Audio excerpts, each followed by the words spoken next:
Abbas, 87, now in the 19th year of his 4-year term, spoke at a UN event commemorating what Palestinians call the Nakba, or catastrophe, referring to the establishment of the State of Israel on May 14, 1948.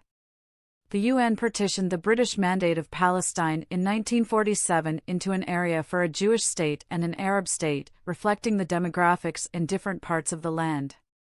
The Palestinian Arabs rejected the plan and began attacking Jewish communities.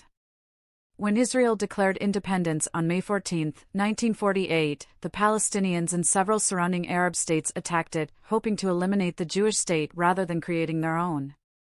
Israel resisted the invasion, and several 100,000 Palestinians were displaced, many fleeing at the behest of Arab leaders, even after Israel had asked them to stay and live as citizens with equal rights.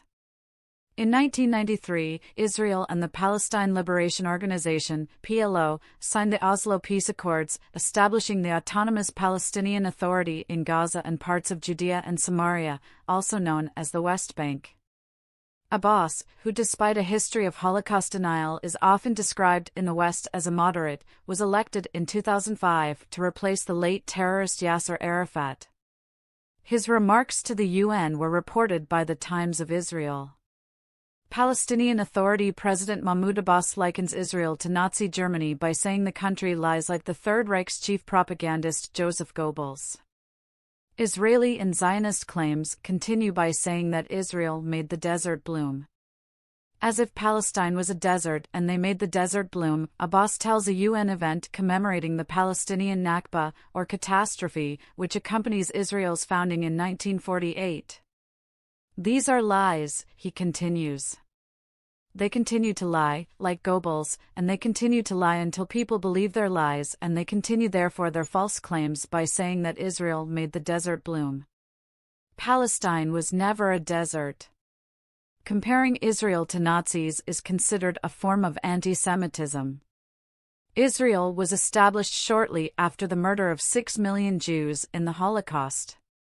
Joseph Goebbels was the chief propagandist of the Nazi regime. Abbas also urged the UN to expel Israel as a member state, and claimed that Israel was started by Britain, who wanted to get rid of their Jews. In fact, Britain restricted Jewish immigration to Palestine for many years.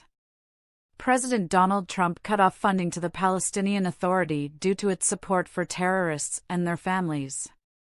He signed the Taylor Force Act in 2018, barring U.S. taxpayers' dollars from being used to fund the Palestinian Authority as long as it subsidizes terror. Abbas has refused to change his policies of paying stipends to Palestinian terrorists jailed in Israel, and pensions to the families of Palestinian terrorists killed by Israel. He also cut off funding to the UN Relief and Works Agency, a refugee program exclusively for Palestinians that has incubated terrorist ideology. But President Joe Biden has tried to evade the law, usually by funding Palestinian organizations instead of the Palestinian Authority directly. One recent grant from the Biden administration sponsors Palestinian groups that reflect diversity, equity, and inclusion. He also restored funding to UNRWA. Senator Bernie Sanders, Independent Vermont, helped Representative Rashida Tlaib, Democrat Michigan, host a Nakba event in a Senate conference room last week after Speaker of the House Kevin McCarthy, Republican California, canceled Tlaib's event in the U.S. House.